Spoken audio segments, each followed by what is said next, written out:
الرحيم تبارك الذي بيده الملك وهو على كل شيء قدير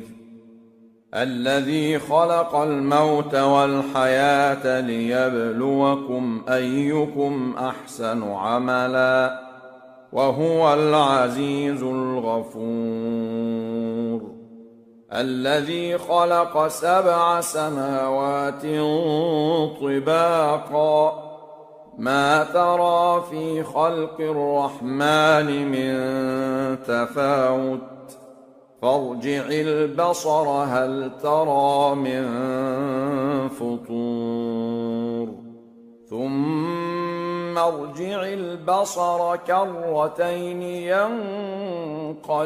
إليك البصر خاسئا وهو حسير ولقد زينا السماء الدنيا بمصابيح وجعلناها رجوما للشياطين وأعتدنا لهم عذاب السعير وللذين كفروا بربهم عذاب جهنم وبئس المصير إذا ألقوا فيها سمعوا لها شهيقا وهي تفور تكاد تميز من الغيظ كلما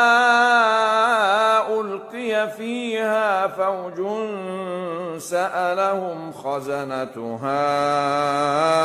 ألم يأتكم نذير قالوا بلى قد جاءنا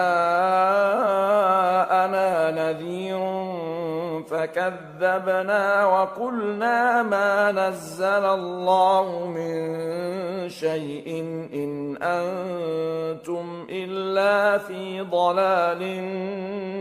كبير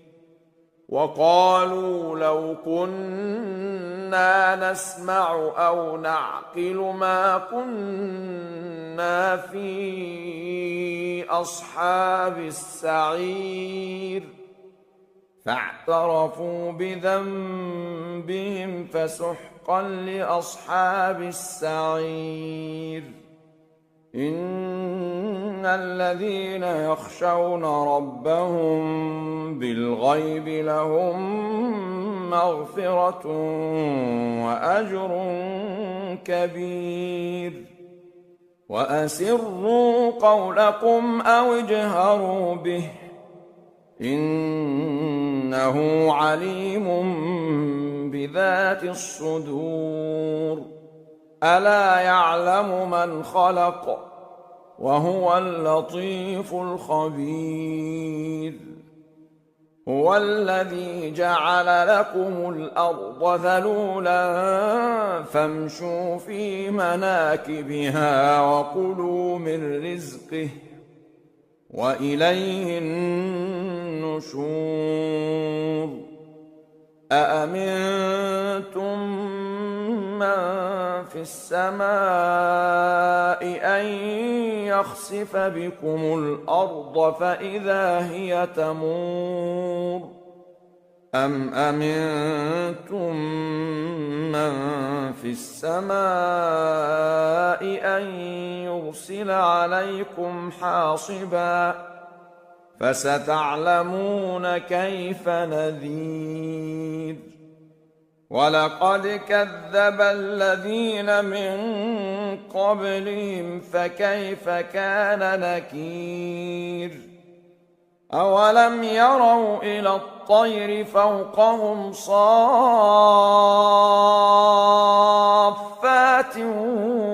ويقبضن ما يمسكهن إلا الرحمن إنه بكل شيء بصير أمن هذا الذي هو جند جند لكم ينصركم من دون الرحمن إن الكافرون إلا في غرور أمن هذا الذي يرزقكم إن أمسك رزقه بل لجوا في عتو ونفور أفمن يمشي مكبا على وجهه أهدى أمن يمشي سويا على صراط مستقيم قل هو الذي أنشأكم وجعل لكم السمع والأبصار والأفئدة قليلا ما تشكرون قل هو الذي ذرأكم في الأرض وإليه تحشرون ويقولون متى هذا الوعد إن كنتم صادقين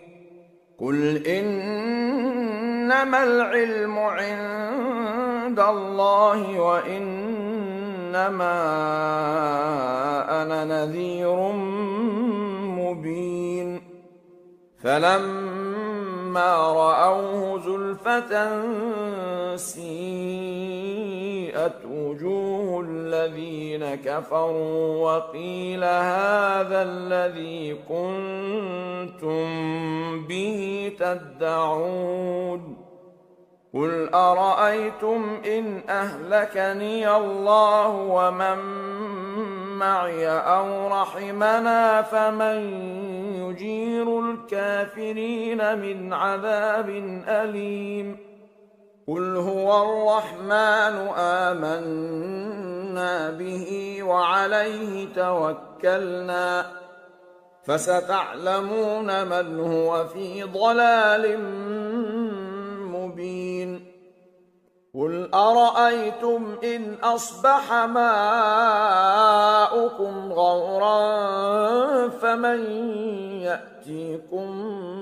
بماء